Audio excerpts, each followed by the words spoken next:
Aprelum संत स्टेनिस्लाउस।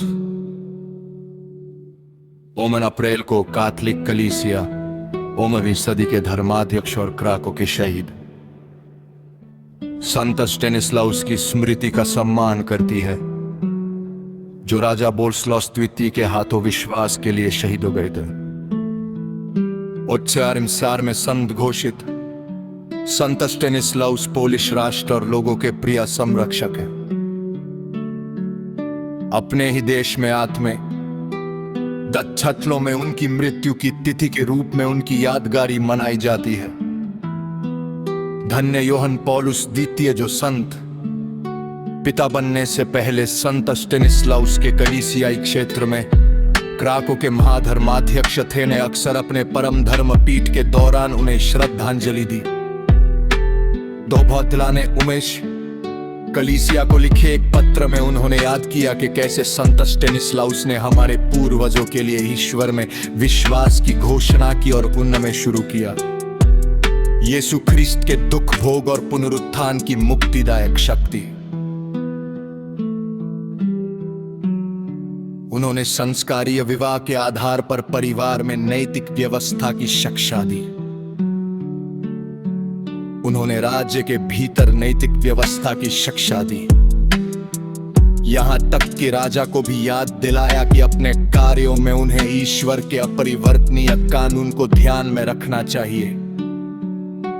संत स्टेनिस्लाउस के माध्यम से ईश्वर ने पोलिश संत पिता की मातृभूमि को ईश्वर की सहीनता और हर व्यक्ति के न्याय संगत अधिकारों का सम्मान करना सिखाया। डेस्त्राडी के जुलाई में क्राको के पास जन्मे स्टेनिस्लाउस झेपेनोवस्की बेलिस्लॉस और बोगना के पुत्र थे।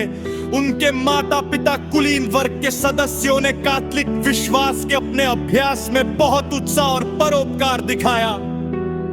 उनके बेटे ने अपने देश में कुछ समय के लिए अध्ययन किया और पेरिस में धर्मशास्त्र और कैनन कानून सीखने के लिए चले गए। उनके माता पिता की मृत्यु ने उनके लिए एक बड़ी विरासत छोड़ दिया, जिसे उन्होंने गरीबों को दे दिया। पुरोहिताई के लिए अपने अभिषेक के बाद स्टेनिस्लाउस ने विभिन्न मेषपाली और प्रशासनिक पदों पर क्राको की कलीसिया की सेवा की। धर्म प्रांत के नेता धर्माध्यक्ष लंगर जुला की मृत्यु के बाद अपने सैदाओं में स्टेनिस्लाउस को उनके उत्तराधिकारी के रूप में चुना गया था।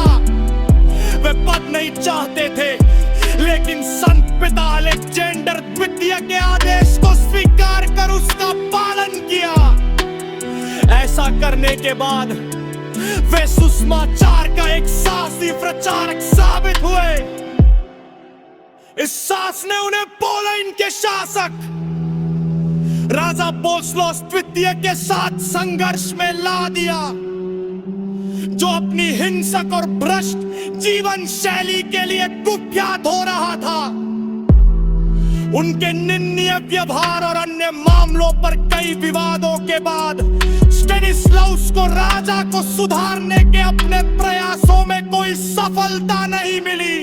उन्होंने राजा को बहिष्कृत कर दिया, जिन्होंने उग्र क्रोध के साथ प्रतिक्रिया दी, धर्माध्यक्ष को मारने के लिए गुर्गे भेजे। जब वे ऐसा करने के लिए अनिच्छुक या असमर्थ साबित हुए, तो बोल्स्लॉस ने मामलों को अपने हाथों में ले लिया।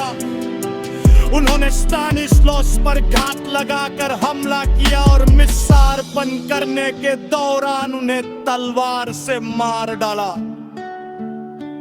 संत स्टेनिस्लाउस खुद जल्द ही एक शहीद के रूप में प्रशंसित किए गए, जबकि बोलेस्लॉस द्वितीय ने सत्ता पर अपनी पकड़ खो दी और पोलैंड छोड़ दिया।